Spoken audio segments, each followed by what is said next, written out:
მოგესალმებით მეგობრებო. ეხლა ვიწყებ პოსტლობ გათამაშებების შესახებ ვიდეოს ჩაწერას და ვფიქრობ, რომ ჩემს არხზე ეს იქნება ერთ-ერთი უმნიშვნელოვანესი ვიდეო. ვინაიდან აი სწორედაც პოსტლობ გათამაშებებია ის, რასაც პოკერის მოთამაშეები მთელი ცხოვრება ვამუშავებთ და ვცდილობთ, რომ მივიყვანოთ იდეალურთან ახლოს ყველა სიტუაცია და პოკერი იმდენად მრავალფეროვანი და იმდენად ასე ვთქვათ სიტუაციური თამაშია, რომ ეს ამოუწურავი თემაა. შესაბამისად, დღეს ჩვენ თავარ პრინციპებზე ვილაპარაკებთ. გულისხმობ იმას, რომ დღეს ვეცდები, რომ ლოგიკა ავხსნა დაახლოებით, როგორც ვაზროვნებთ პოსტლობზე და არა რაღაცა კონკრეტული, ასე ვთქვათ, რაღაცა შაბლონები და შპარგალკები მოგცეთ, რომ დაუშვათ, ამას მიყევი და დაუშვათ რაღაც ორი წყვილი მოგივა და ამდენი დაარეიზე, რაღაც დაახლოებით ესეთი წარმოდგენა არ იქნება რა, იქნება დაახლოებით ლოგიკა. როგორ უნდა წავიკითხოთ ოპონენტის ხელი და როგორ უნდა მივიღოთ გადაწყვეტილებები. როგორ უნდა შევარჩიოთ ფსონები ასე შემდეგ და ასე შემდეგ.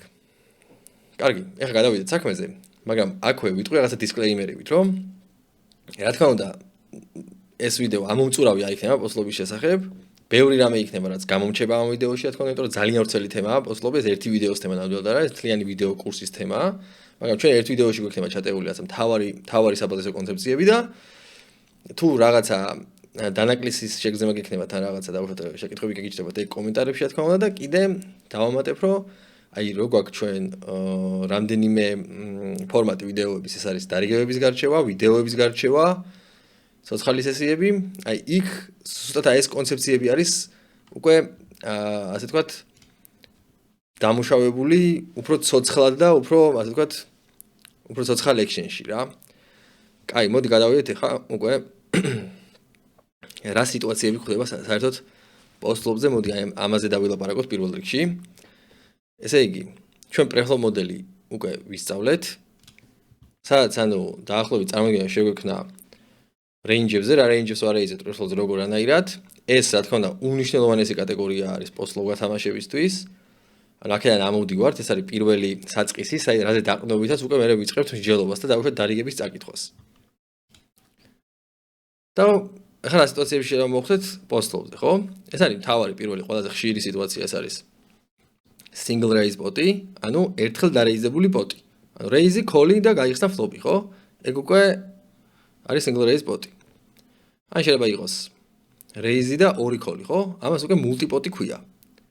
multi-way პოტი შეიძლება ესე დავარქვათ და არის ხოლმე თუ 3 მოთამაშეა ეს 3-way პოტია, თუ 4 მოთამაშეა 4-way პოტი, 5-way და ასე შემდეგ და ასე შემდეგ. აქ მაქვს ცალკე კატეგორიად ეს multi-way პოტი მონიშნული. როცა single raise პოტი წერია, იგულისხმება heads-up-ი, ერთი-ერთზე თამაში. პრეფლობ გათამაშებაში რა თქმა უნდა 6 მაქსიმაგი დაიყო, ერთმა დაარეიზა, ერთმა დაქოლა და უკვე heads-up-ი ფლოპიდან იწყება heads-up-ი. ყველაზე კარგად შესწავლილი ზოგადად პოკერში არის სწორედაც ეს single raise პოტები და heads-up პოტები. ზოგადად პირველი რაც ამოიხსნა პოკერის დისციპლინებიდან იყო heads-up თამაში, heads-up sit and go თუ სწორად მახსოვს, ზოგადად heads-up-ი, რაც პირველად ბოტმა ასე ვთქვათ დაამარცხა ადამიანი.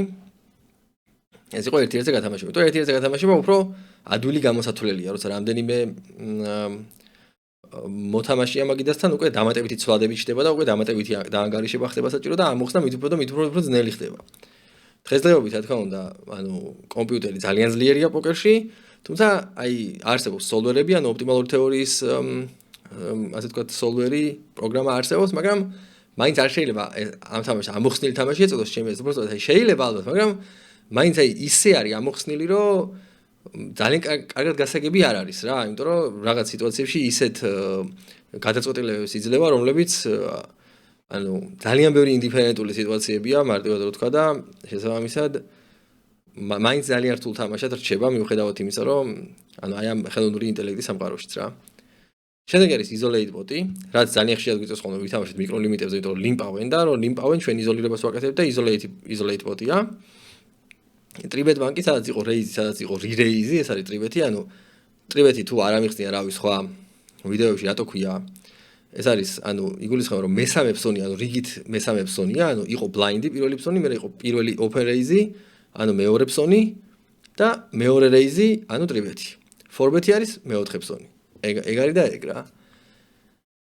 შემდეგ არის ფორბეტ პოტი, თუ ვინმე დააფორბეთა და იმან დაქოლა, ეგ უკვე ფორბეტ პოტი არის. ეს უკვე ფორბეტ პოტები უფრო დაბალი SP არია ხოლმე. კარგი იქნება რომ ამ ვიდეოს ნახვამდე მათემატიკის ვიდეო ქონდეს ადამიანს ნანახი, იმიტომ რომ ან ტერმინოლოგიის ნაწილშიც და აი მაგალითად სხვა კონკრეტულ რაღაცა მათემატიკური კატეგორიების ნაწილში ბევრ რამეს ვახსენებ იქიდან და მაგალითად SP არის ანუ პოდისა და სტეკის შეფარდება forward port-ში უფრო დაბალია და შესაბამისად გადაწყვეტილებები უფრო მარტივად მიიღება და შევა ფლოპზევე დაფუშო ან ჩეკფუში ითამაშო ან რაღაცა მსგავსი. ტრიბეტ ბანკები ერთ-ერთი ყველაზე რთული სიტუაციაა, იმიტომ რომ ხშირად გვიწევს თამაში და ასე ძალიან ძლიერი დიაპაზონები თამაშობს ხოლმე როგორც წესი. მაგაზე ვილაპარაკებთ. ესე იგი, აქეთ მაქვს მითითებული, აქეთ ქონა მითითებული სიტუაციები და აქეთ მაქვს მითითებული, ანუ თუ რა გარემოებები არის მნიშვნელოვანი ამ სიტუაციებში. ანუ ეს multi-way pot-ი უკვე ახსენი რაც არის, პოზიციაში ვარ თუ უპოზიციოთ, ეს არის ძალიან მნიშვნელოვანი, რეიზერი ვარ თუ კოლერი, ეგ არის ძალიან მნიშვნელოვანი. იმიტომ რომ როცა რეიზერი ვარ, სხვანაირად ვითამაშებ, როცა კოლერი ვარ, სხვანაირად ვითამაშებ, რა თქმა უნდა. და ფიში თუ ათამაშეს, ფიში injection-ს რაღაცა ხუმრობასავით დავწერე, მაგრამ თუ ფიშის წინააღმდეგ ვთამაშობ, ზოგადად ფიშებს რეინჯები ცოტა ძნელად ესინჯებათ და ესე ძალიან მნიშვნელოვანი კატეგორიაა. მოკლედ, აი ეს კატეგორიები, ხა ეს რა სიტუაციები არსებობს პოსტზე, ეს ხა მეტაკლებად ყველა მიცის, ვინც თამაშობს, მაგრამ აი რა კატეგორიებია ძალიან მნიშვნელოვანი, ეს უნდა ვიცოდეთ. და ერთ-ერთი მნიშვნელოვანესი, რა თქმა უნდა, არის ინიციატივა, რომ ჩვენ თამაშობთ ხოლმე, ვცდილობთ რომ ხშირ შემთხვევაში ვითამაშოთ როგორც რეიზერმა და გვაქვს ძალიან ცოტა კოლები, ეხლა big blind-ი გასაგებია გამონაკლისია, big blind-ზე ბევრჯერ გვიწევს დაკოლვა, მაგრამ პოზიციას ვაქცევთ კიდე ძალიან დიდ მნიშვნელობას, ვანიჭებთ, მულტიპოტები ვცდილობთ რომ თავიდან ავირიდოთ და ფიშები რა თქმა უნდა პირიქით ვცდილობთ რომ თამაში შემოვიყვანოთ. კაი, გადავინაცვლოთ ეხლა შემდეგ კატეგორიაზე, რაც არის ჰენდების კლასიფიკაცია. რა ჰენდებით შეიძლება, ანუ რა ხელის შეიძლება აღმოჩნდე პოზლ გათამაშებაში და კიდე აქვე ამავე სლაიდზე დავიყვანე ფსონები. ანუ რა ტიპის ფსონები არსებობს საერთოდ პოკერში. მოდი უცებ ვიტყვი რა ტიპის ფსონები არსებობს საერთოდ პოკერში და ძალიან მარტივია და ყველასთვის გასაგებია, მაგრამ მაინც გამიმეორებთ. გამეორება არ გვაწყდეს. ესე იგი, პირველი არის value. როდესაც ჩვენ გვინდა რომ ფსონი გავაკეთოთ და ოპონენტისგან მივიღოთ ღირებულება. თანხა მივიღოთ ოპონენტისგან, გადავახტევინოთ ოპონენტს. ამას ქვია value bet-ი. და არის აი ორი კატეგორიის value bet-ი, ესე ძირითადად რომ გამოვყოთ რა. ერთი არის პირდაპირ value bet-ი, ანუ აშკარა value bet-ი შეიძლება ეს დავარქვათ, როცა ძლიერი ხელი გვაქვს და უფრო უარესი ხელები აშკარად გვიხდიან, ან აი value ხელი, აი ამით განისაზღვრება, რომ მიჭევს თორა value ხელი, აი ეს შეკითხვა უნდა დავსვა, რომ ჩემზე უარესი ხელები ოპონენტის რეინჯიდან თუ იხდიან ფულს ამ სიტუაციაში. თუ აშკარად იხდიან, აი მაგალითად აი მიჭევს ტუზ მეფე, ხო? მოვიდა ფლოპზე მეფე. და მაქვს წყვილი მეფეები და საუკეთესო კიკერი, ტუზი. ამ შემთხვევაში ფსონი გავაკეთო, ხო? ვიცი რომ ჩემზე უფრო ცუდი მეფეებიც იხდიან. მაგალითად, კაროლ 7-იანი, კაროლ 6-იანი ეს მეფე ვთქვი ერთი ხუთჯერ, მაგრამ აი კაროლი მაინც აი მშობლიური ტერმინია და კაროლზე გადავედი ეგრევე. მოდი კაროლი ვთქვათ. აი კაროლ 5-იანი, კაროლ 6-იანი ვიცი რომ თუ ფიშს ვეთამაშები, თვითონ ეს ვიცი რომ იხდიან, ხო? ანუ ეს აშკარა value bet-ი მაქვს რა. ეს არის აშკარა სიტუაცია, მაგრამ არის კიდე სიტუაციები, სადაც შეიძლება ხელის დაცვისთვის გავაკეთო ფსონი, ანუ აშკარა არ არის რომ ჩემზე უარესი ხელები იხდიან. მაგრამ მე ფსონის გაკეთება მაინც მიწევს, იმიტომ რომ ძლიერი ხელი მაქვს და მინდა რომ ოპონენტებმა ძალიან ადვილად არ ნახონ კარტები რა. მინდა რომ ოპონენტებს ფული გადავახტევინო, ანუ ოპონენტები ჩავაყენო მათემატიკურად, ესე ვთქვათ, წამგებიან სიტუაციაში და მაგით ვაკეთებ ფსონს. შეიძლება მე ძალიან ძლიერი ხელი არ მაქვს, მაგრამ ჩემი ფსონით ვცდილობ რომ ოპონენტები ჩავაყენო მათემატიკურად წამგებიან სიტუაციაში. მაგალითად, შეიძლება მე მაქვს რამე მეორე წყვილი, მაგალითად აი რაღაცა ტუზ დამა 7-იან ფლოპზე, მე მაქვს რაღაც დამა ვალეტი. კი, არის რაღაცა, მოიძებნება ოპონენტთან რაღაცა კარტები, რომლებიც გადაიხდიან, ჩემზე უარესი ხელები, მაგრამ ეს იმდენად აშკარა არ არის. ძალიან ბევრი ჩემზე უარესი ხელი დაიყრება, რაც წესით რიგით მე არ უნდა მასყოდეს, მაგრამ აი მთლიანობაში ჩემი ეკვიტის დაცვისთვის მე აქ ვაკეთებ ფსონს. ანუ ეკვიტის დაცვისთვის და ფსონს ვაკეთებ, ეს არის დაახლოებით სიტუაცია, როცა ვაკეთებ value bets, მაგრამ წინააღმდეგი არ ვარ რომ ჩემო ოპონენტებმა დაყარონ რა. მეორე კატეგორია ეს არის ბლეფი. აქ არის ნახევრად ბლეფი და ბლეფი ეკვიტის გარეშე. ანუ ცარიელი ხელით ბლეფი რა. ნახევრად ბლეფი ეს არის, სადაც ჩვენ გვაქვს equity, მაგალითად, ძირითად შემთხვევებში იგულისხმება მომლოდინე ხელები, flash-ის, straight-ის და ასე შემდეგ, აი ძლიერი შეიძლება სანაცე პოტენციალის მონოდინე ხელები მქონდეს, ან ესეთი სუსტი მონოდინე ხელები. ეს სიტუაცია ყოველთვის ითვლება ნახევრად ბლეფად. ხოლო საერთო ექვიტის გარეშე ბლეფი ეს არის, როცა არ მაქვს არაფერი და ისე ბლეფობ, არც არაფერს არ ველოდები და არც სავარაუდოდ არც გავძლიერდები შემდეგ ქუჩებზე და ეს არის სიტუაცია, რომელსაც მეტაკლებად ჩვენ მოვერიდებით რა. ან ყოველ შემთხვევაში მე რეკომენდაციას გავუწევ, რომ მეტაკლებად მოვერიდოთ და ყოველთვის ვცდილობთ, რომ ისეთი რეინჯით ვიბლეფოთ, რომელთაც მაინც აქვს გაძლიერების პოტენციალი. თუმცა ექვიტის გარეშე შეიძლება ბლეფი, მაგრამ მარტო იდეალურ სიტუაციებში, მაგაზე ვილაპარაკებ. ეხლა რა ტიპის ჰენდები შეიძლება გქონდეს პოსტ-ფლოპზე? მოდი ამას ვიტყვი. ეს არის value კომბინაციები, რაც ეხლა ნუ გავხსენე, ანუ value ბეთებისთვის გვჭირდება value კომბინაციები. ნუ bluff კომბინაციები, ეს იგულისხმება სიტუაციები, სადაც equity არ აქვს. ნახევრად bluff-ი, რაც უკვე გავხსენი, ანუ ეს მონოდინე ხელები გვაქვს და showdown value კომბინაციები. როდესაც ჩვენ showdown-ზე წარსადგენად opponent-ის range-დან მეტაკლებად კარგად გავართ, მაგრამ აი showdown-ამდე მისვლა ცოტა პრობლემა არის. ანუ equity გვაქვს, მაგრამ ისეთი ძალიან მოწყვლადი equity გვაქვს რა. ეგ არის showdown value ხელი. როგორც წესი ეს showdown value ხელებით, ან ვცდილობთ ხოლმე დავიცოთ ჩვენი equity გავაკეთოთ ფსონი და დავუშვათ იქვე წავიღოთ პოტი, ან დავუშვათ ვცდილობთ ხოლმე რომ რაღაცა check-ით, რაც შეიძლება იაფად, გავათრიგეთ ხოლმე showdown-ზე ჩვენი ხელი და ჩვენი equity-ის რეალიზება მოვახდინოთ უკვე მაგზით, ანუ showdown-ზე მოვახდინოთ. აქვე მივაწერე რომ ასევე შეიძლება იყოს მომიჯნავე სიტუაციები. თუმცა ეგ ადგილის გამოტოვება დამავიზდა, მაგრამ ეგ არაფერი. ანუ მომიჯნავე სიტუაციები არის რომ აი ზუსტად ვერ გაარჩევ რომ აქვს ამას showdown value თუ არა აქვს showdown value. აი თითქოს უარესი ხელები არ გადაიხდიან, უკეთესი ხელები არ დაყრიან. აი დაახლოებით ეგ სიტუაცია ხოლმე showdown value რა. ჩვენზე უარესი ხელები არ გადაიხდიან, უკეთესი ხელები არ დაყრიან. აი ბლეფის ნაწილში დამავიზდა, მithქო რომ bluff სიტუაცია არის, როცა ჩვენზე უარეს ხელებს, კი არა, ჩვენზე უკეთეს ხელებს შეგვიძლია დავაყრევინოთ რა. აი bluff-ი ეგ არის, რომ შენზე უკეთეს ხელს დააყრევინოთ, თორე შენზე უარეს ხელს დააყრევინებ, ეგ უკვე რაღაც equity-ის დაცვა გამოდის, ანუ ან შეიძლება რაღაცა ახლოს მყოფი equity-ის მქონე ხელს დააყრევინო, მაგალითად რაღაც ქონდეს 55% equity და რაღაც 45%-იანი ხელი დააყრევინო, ხო, opponents რა. ანუ არ მიცეს საშუალება, რომ იმან equity-ის რეალიზება მოახდინოს. ეგ იდეაში value bet-ი გამოდის, მაგრამ აი რუსები აი ტონკაი value-ს ეძახიან რა, ტონკაი value რა, ქართულად როგორ განმოთარგმნო არ ვიცი. ვინმე თუ იცით როგორ შეიძლება განმოითარგმნოს, განმოთარგმნით. ეხლა როგორ რა მინდა და მეთქვა, კიდე როგორ შეიძლება მივიღოთ გადაწყვეტილება პოსტ-ფლოპ გათამაშებაში. აი ის ახსენი რა კლასიფიკაციაა და როგორ და რანაირად, ანუ რანაირი ჰენდები გვაქვს ხოლმე ძირითადად. მაგრამ უკვე ნათქვამიც აქვს მე სხვა ვიდეოებში და ეხლა გავიმეორებ, რომ ჩვენთვის ძალიან დიდი მნიშვნელობა აქვს არა მხოლოდ ჩვენ ხელს, არა მხოლოდ კი არა იმდენად ჩვენ ხელს რა გვიჭირავს. არამედ opponent-ის range, ანუ opponent-ს რა range-ზე ვსვავთ და ანუ ჩვენ აი აზროვნების მეორე ლეველი, ეს მიხსენებია, leveling-ის დროს არის ის, რომ ან თუ opponent-ი პირველ ლეველზე თამაშობს, ანუ და დავუშვათ fish-ს თუ ეთამაშებია, თავის ხელს უყურებს მარტო და თავის ხელიდან გამომდინარე იღებს გადაწყვეტილებებს, ჩვენი მოვალეობა არის ჩვენ ხელს კი არ უყუროთ, არამედ fish-ის range-ს უყუროთ და იქიდან გამომდინარე მივიღოთ გადაწყვეტილებები. ეხლა ჩვენ ხელს თავისთავად უნდა უყუროთ ეხლა მაგრამ მთლიანად fish-ის range-დან გამომდინარე ჩვენი გადაწყვეტილება ხშირ შემთხვევაში. შესაბამისად, პირველ რიგში უნდა შევაფასოთ opponent-ის თავდაპირველი სპექტრი. ანუ რა იგულისხმება? თუ დავარეიზე დავუშვათ ბატონიდან და big blind-ზე მივიღე call-ი, უნდა ვიცოდე რა range-ი call-ავს big blind-ზე. მაგას ეხლა მე ამ slide-ებს დავამთავრებ. flop zilla-ში შევიხედოთ და დავამოღავთ დაახლოებით, აი წარმოვიდგინოთ რა range შეიძლება call-ავდეს big blind-ზე, regi რა range შეიძლება call-ავდეს fish-ი და ასე შემდეგ. ანუ regi რა range-ზე შეიძლება call-ავდეს. ამაზე ხა მე ბევრს არ ვიფიქრებ, იმიტომ რომ ჩვენ გვაქვს ანუ solver-ის range-ები და ვიხემძღვანელებ solver-ის range-ები და ვიფიქრებ რომ მოდი აი regi სავარაუდოდ call-ავს solver-ის range-ით. თუ ისეთი სუსტი რეგია და რა გადის range-ებიდან, ამას უბრალოდ ესე გავითვალისწინებ, რომ აი გადის range-ებიდან და всё რა.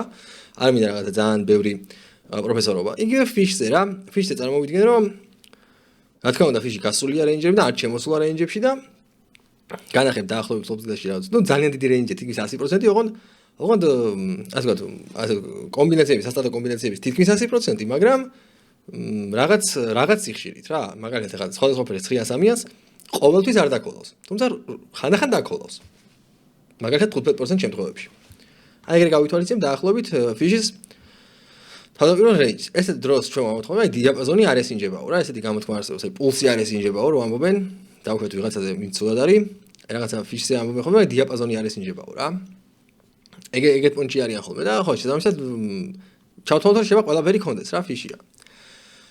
ნუ ფლოპზე ახლა ჩვენ შევაფასებ სიტუაციას გვაქვს თუ არა ფსონისთვის მიზეზი, ანუ შეგვიძლია თუ არა დავაყრევინოთ ჩვენზე უფრო კარგ ხელებს, ან დავუშვათ დაახლოებით იგივე equity-ს მქონე ხელებს, ანუ equity-ს ახლოს ყოფ ხელებს, რაც ჩვენ გვაქვს, ან გადავახტევინოთ თუ არა ჩვენზე უარეს ხელებს.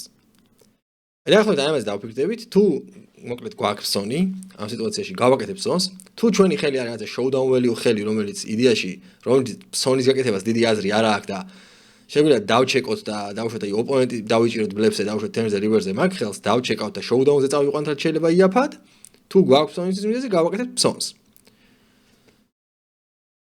რაც შეეხება სიტუაციას turns-ზე, ჩვენ აქ უნდა შევაფასოთ ოპონენტის გაგრძელების სპექტრი, ხო, რა თქმა უნდა, სწორი ზომა შევარჩიოთ ფსონის ამაზე, ჯერ არ მილაპარაკია, მაგრამ ფსონის ზომებზე ახლა ვილაპარაკებ ცოტა ხანში ეს.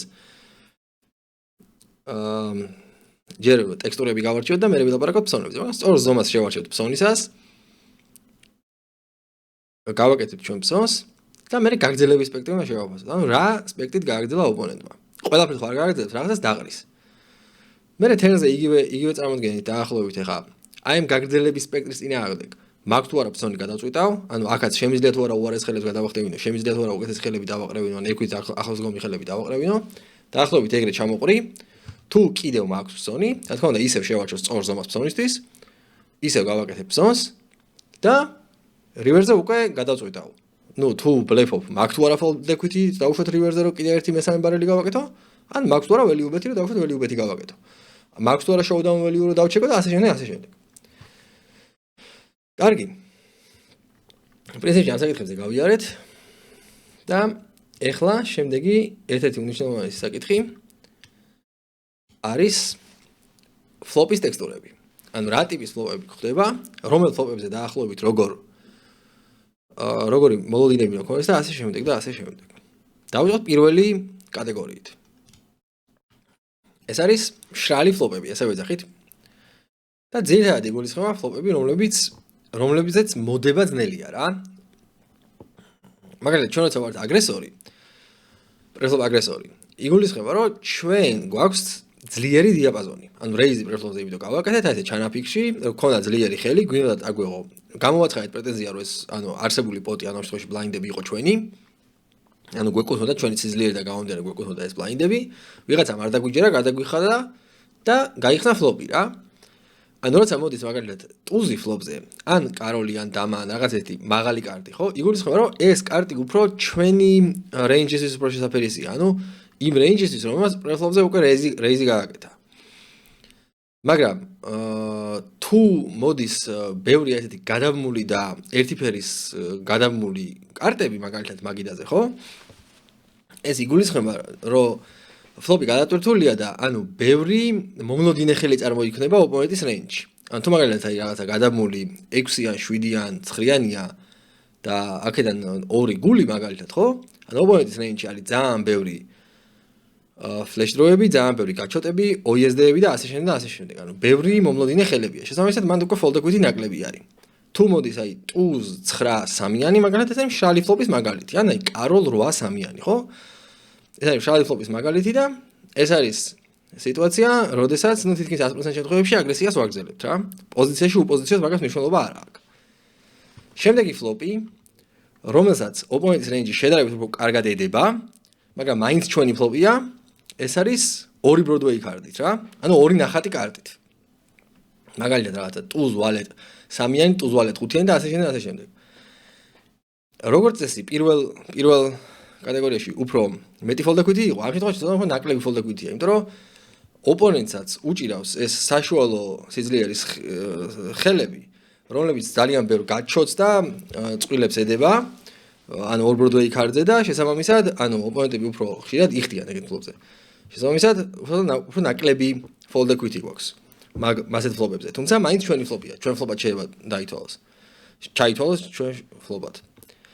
შემდეგი კატეგორია ეს არის საშუალო დაბალი გადამული სუიციდ ფლოპები. ანუ აი მაგალითად რაღაცა ვალეტათიან 5-იანი, ან 9-იან 5-იანი, ან რაღაც ეგეთი, ხო? საშუალო დაბალი. რაც იდეაში ცოტა რთული ფლოპებია, იქიდან გამომდინარე, რომ ოპონენტის გაგრძელების სპექტრი ძალიან ფართოა მანდ და შესაბამისად fold-equity-ც ძალიან დაბალია და ეგ არის ფლოპები, სადაც უფრო მეტი ჩეკრეიზები შეიძლება მივიღოთ ოპონენტისგან, იმიტომ რომ ბევრი მომავდინე ხელია, ბევრი ძლიერი მზახელია და ასე შემდეგ ოპონენტის რეინჯში. თუ პოზიციოთ არის ოპონენტი და გვიჩეკა და მაგ ფლოპზე რო გახვალ, აი ბევრი ჩეკრეიზი შეიძლება მიიღო და პირველ ორ ფლოპზე შეიძლება ნაკლები ჩეკრეიზები იქნებოდა რა ოპონენტისგან, ანუ უფრო უსაფრთხო ფლოპები შეიძლება ჩაითვალოს. გაწყვილებული ფლოპებიც ასევე უსაფრთხო ფლოპებად ითვლება და მონოტონური, ანუ ერთი მასტის ფლოპები ეს ისეთი ცალსახად ვერ ვიტყვით ვერც ერთ კატეგორიას, ანუ ვერც გადატვირთულ და ვერც მშრალ ფლოპებს ამას შემიძლია ვერ მივანიჭებთ, იმიტომ რომ მაგალითად აი მონოტონურ ფლოპებზე, ანუ აი სამივე აგურიან, სამივე გულიან რაღაც ეგეთ ფლოპებზე, ერთის მხრივ თუ ოპონენტთან არ არის მაგალითად flash draw, პირიქით fold-equity ძალიან კარგად გენერირდება, მაგრამ თუ არის flash draw, მაგ შემთხვევაში ანუ პირიქით ძალიან ცუდად გენერირდება fold-equity და შესაბამისად ესეთი ფლოპები შეგვიძლია გავათამაშოთ რა ვჩვეულებოთ როგორც მშრალი ფლოპები და გავაკეთოთ რაღაცა მაგალითად 1/13 ფსონი 100% შემთხვევებში. ჩვეულებრივად შესაძლებელია. ნუ ეხლა რა თქმა უნდა ოპონენტს ყოველთვის გააჩნია. მაგრამ ესე ვამბობ, მე აი დეფოლტზე ვამბობ რა, ანუ ძალიან რო სიღრმეში არ შევიდეთ და აი ესე თქვათ რომ აი დავუქვათ ისეთ უცნობ ოპონენტს ვეთამაშებით. მოკლედ ერთი სიტყვით აი აქ თავარი ტექსტურის გარჩევის მუღამი არის რა?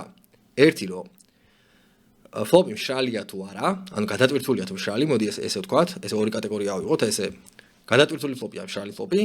გადატვირთული ფლოპი არის ფლოპი, სადაც არის flash draw და არის გადამული კარტები, მშრალი ფლოპია, სადაც არ არის.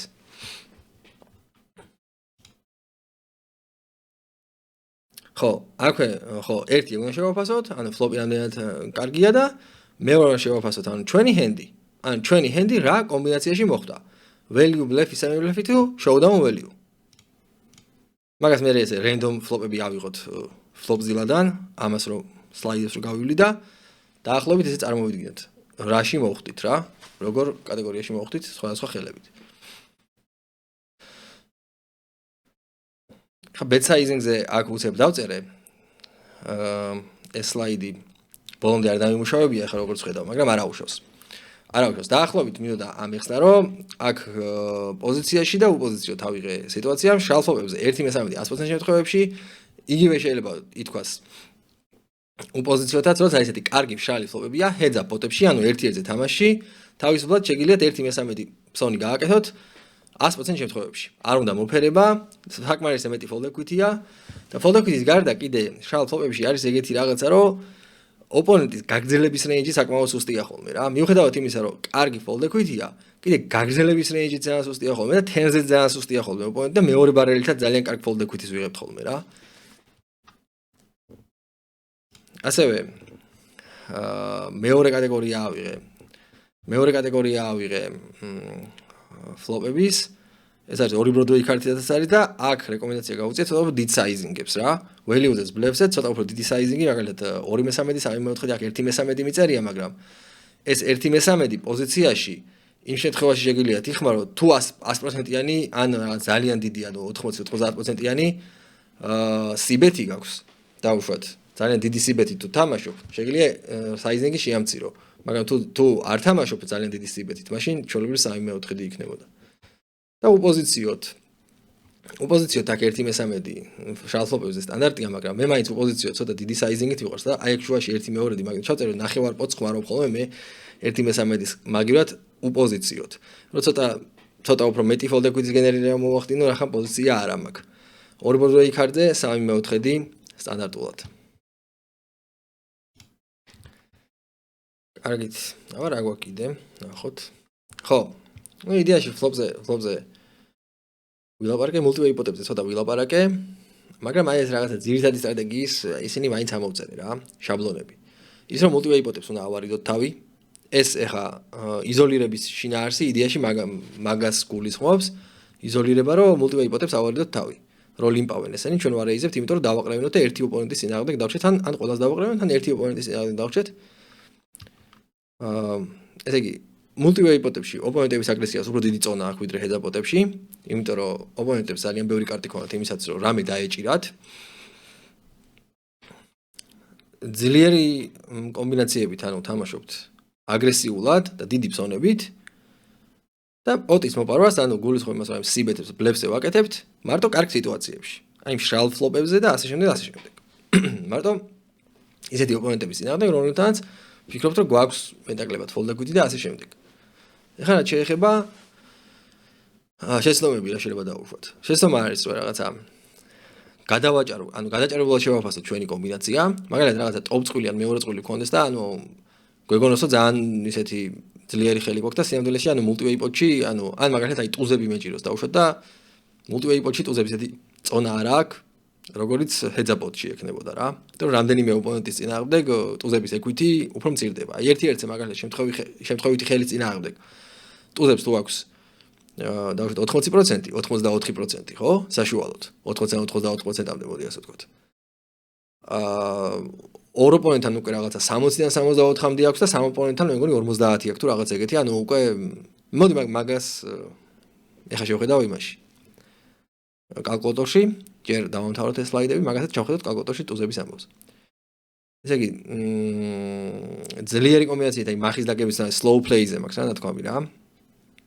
ეს არის რომ აი ძლიერი ხელი გაქვს და უჩეკავ ოპონენტს რომ მოატყუო რომ ვითომ არაფერი არ აქვს და ასე შემდეგ, ასე შემდეგ. ეს კი შეიძლება რა თქმა უნდა, ხა ძალიან ძლიერი ხელოსა გაქვს, მაგრამ თუ ცოტა ისეთი საეჭვო ხელი გაქვს, რომელსაც შეიძლება გადაასწრონ, ან ცოტა გადატვირთული ფლოპია და შეიძლება გაისტრიტოს, გაიფლეშოს, ეგ დროს slow play არ არის კარგი იდეა, ყოველთვის გააკეთეთ დიდი ფსონი. და აქ მიწერია ბოლოს რომ არასანაცე მონოდინე ხელების თამაში.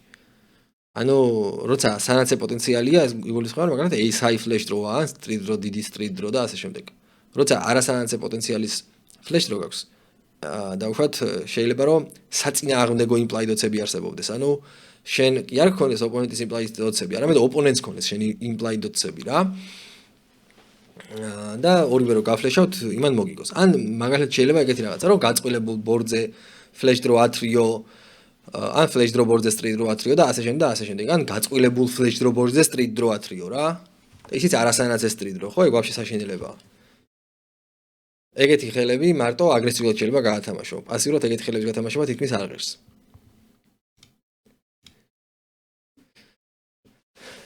და შემდეგ ერთი კატეგორია დავამატე კიდე bluff catcher-ი. და რა იგულისხმება ამაში? ანუ სიტუაცია, როდესაც showdown value ხელი გვაქვს და ოპონენტი გვიტევს და შეგვიძლია თუ არა გავათამაშოთ ეს ხელი როგორც bluff catcher-ი, ანუ დავიჭიროთ ოპონენტი bluff-ზე. და აქ მიწერია ხელსაყრელი და არახელსაყრელი სიტუაციები. როცა ოპონენტზე ინფორმაცია გვაქვს ერთი საკითხია, ანუ აგრესიულია თუ პასიური, ამის მიხედვით უნდა მივიღოთ გადაწყვეტილება. ანუ არალოგიკური გათამაშების ხაზია რაღაც სიტუაციებში თუ ძლიერი გათამაშების ხაზია. მაგალითად, არალოგიკური გათამაშების ხაზი ხშირ შემთხვევაში ფიშებთან მაინც დასაჯერებელია ხოლმე. იმიტომ რომ შეიძლება იყოს რაღაცა სიტუაცია, რაღაცა ფლოპზე მოდის რაღაცა 9-9-7 და ოპონენტი ფუშავს და 9-იანი უჭირავს. ერთის მხრივ რატო უნდა ფუშავდეს, ანუ 9-იანს, ხო? ანუ ძალიან უსაფრთხო ძლიერი ხელი გაქვს, მაგრამ მეორე მხრივ უბრალოდ ეგრე თამაშობს, ძალიან ცუდად თამაშობს. და მაგიტო. შესაბამისად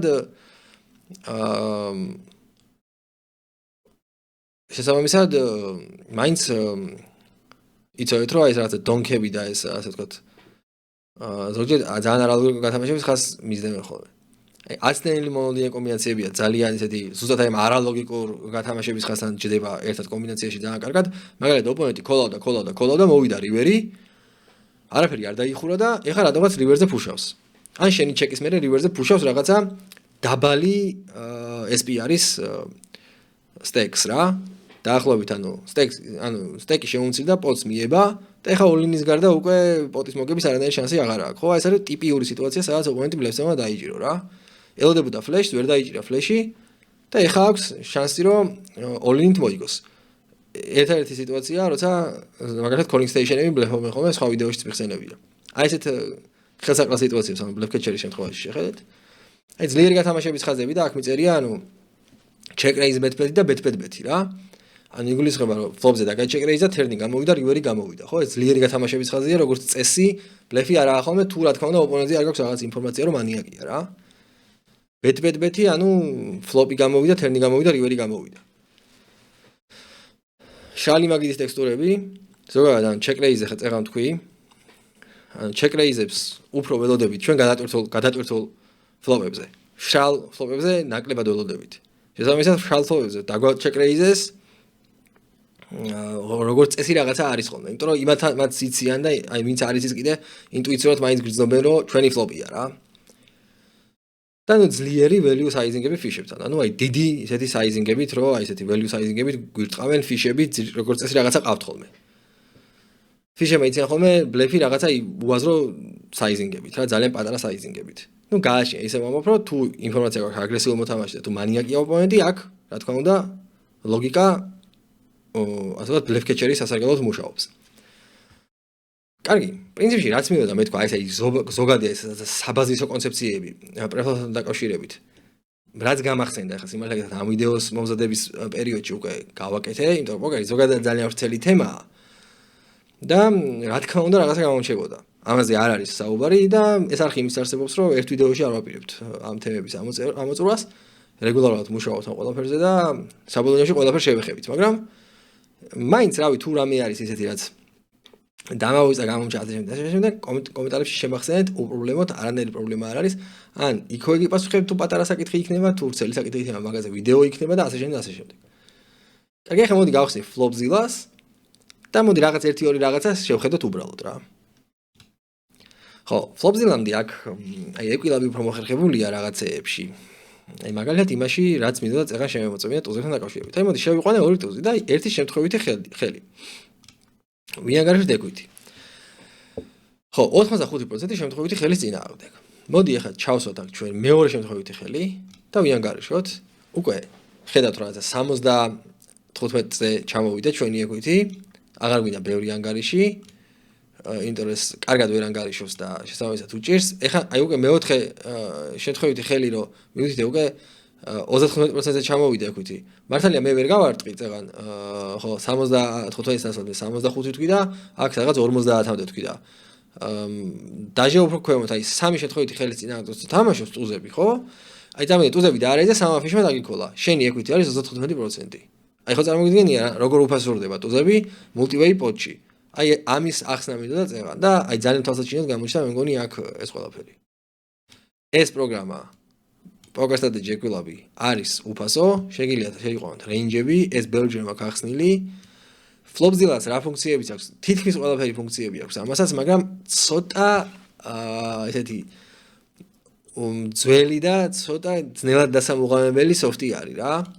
ფლოპზილაში ცოტა უფრო ადვილია ყველაფერი. მაგრამ ნუ სანამ ისეთ ლიმიტებს თამაშობ რო ხა სოფტში ფულით გადახდა შენს ბანკროლს ასე ვთქვათ დაეტყობა, ჩვეულებრივად უნდა გადმოწერო. ეხა რეგისტრაციას ითხოვს მე მგონი PokerStrategy, მაგრამ არაფერი დარეგისტრირდები გადმოიწერა, არანაირი პრობლემა არ არის. თუ ვერ გადმოიწერთ, რავი, მე მომწერეთ და საინსტალაციოს მე მგონი მაქვს საინსტალაციო და გამოვაგზავნი. კარგი, ფლოპზილაში რა მინდა გამეკეთებინა? ფლოპზილაში აი დაახლოებით მინდა აი თავდაპირველი სპექტრი თქო, ხო, რო თქვი, აი თავდაპირველი სპექტრი, აი ბიგბლაინდის თავდაპირველი სპექტრი, ეხა მე აქ უკვე შევიყვანე.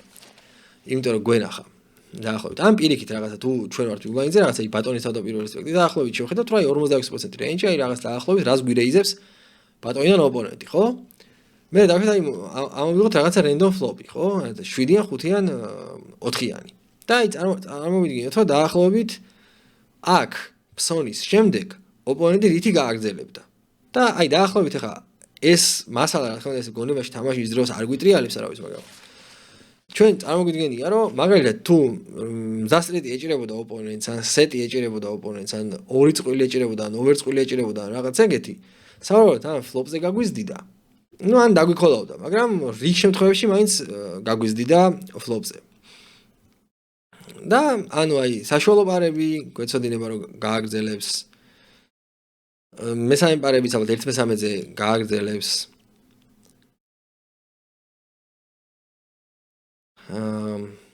დაბალი პარები შეიძლება დაიყაროს ფლეშ დროები რაღაცა რა თქმა უნდა გააგრძელებს გაჩოტებიც თქვათ რომ გააგრძელებს ოვერკარდები მოდი დავყაროთ ეს უბრალოდ ცარიელი ოვერკარდები და აი ხედავთ რომ ნახევარ შემთხვევაში დაახლოებით აი რაღაც 100% და ნახევარ შემთხვევაში ოპონენტი ვერ მოხვდა ამ შემთხვევაში ფლოპში დაახლოებით ეგეთი რამეა ეხლა მე აქ ბატონის range-ი კი არ შემეყვანა, მე აქ უნდა შემეყვანა უფრო big blind-ის range-ი, იმიტომ რომ ამ შემთხვევაში ინიციატივა ბატონის იქნებოდა, ბატონმა დაარეიზა და ხო, მაგრამ არსებით მნიშვნელობა ამას არ აქვს. მე უკვე როცა მოდის რაღაც თერნი, მე უკვე თერნზე ჩვენ უკვე ხედავთ რამ შეიძლება გააძლიეროს ოპონენტი, ან რამ შეიძლება არ გააძლიეროს. ანუ უკვე გაგრძელების range-ის შეფასებას ვაკეთებთ აქ რა. ეს თავდაპირველი range-ი შევაფასეთ, მაგრამ იქიდან რაღაცეები გამოვაკელით ჩვენ ამ თავდაპირველ range-ო. მაგალითად ეხლა ჩვენ აქ ყველა ფლეში დრო დავტოვეთ, ხო? ანუ აქ თუ ფლეში დაიხურება, მაგალითად, ჩვენ ხედავთ რომ ოპონენტის range-ი გაძლიერდება ამით. ანუ ფლეში დროები ოპონენტის range-ი გონდა. მაგრამ თუ მაგალითად მოვა რაღაცა ორიანგული, ხო, ხედავთ რომ ნაკლებად გაძლიერდება ოპონენტი რა. დაახლოებით აი ეგეთი რაღაცა არის. მაგრამ ეხლა ამ შემთხვევაში ჩვენ ეს ზედა არ გვაინტერესებდა, ჩვენ უფრო ბატონის range-ი გვაინტერესებდა.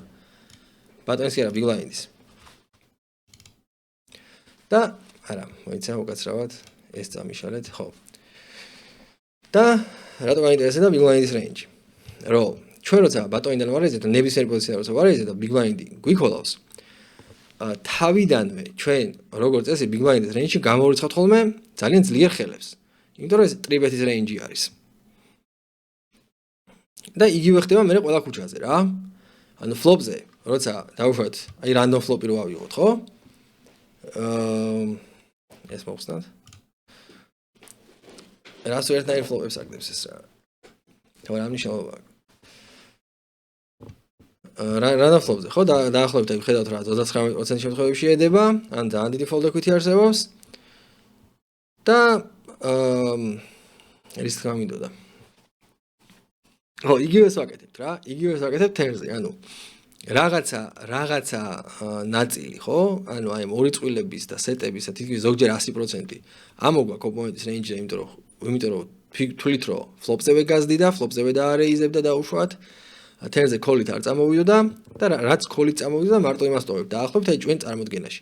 აი ეს უნდა გამოვცხილოთ რაღაცეები river-ამდე და river-ზე უკვე ბოლოს უნდა დავიტოვოთ რაღაცა კონკრეტულ აი რიგ სიტუაციებში უკვე რაღაცა ერთ კონკრეტულ კომბინაციამდე დაგყავს ხოლმე რა.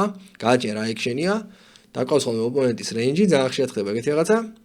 ეგ ყველაფერი უკვე რაღაცა დარიგებების გარჩევის სიტუაციებში თუ უყურებთ, იქ გამოჩნდება დარწმუნებული ვარ ძალიან თვალსაჩინოდ. ეხლა მოდი აი დაახლოებით წარმოვიდგინოთ ესეთი სიტუაცია, რომ ავიღოთ რაღაც აი მაგალითად კაროლ ვალეტი, ერთი ფერის კაროლ ვალეტი და ჰენდების კლასიფიკაციაზე რო ვილაპარაკე, ნახოთ რაღაცა random flop-ები რა.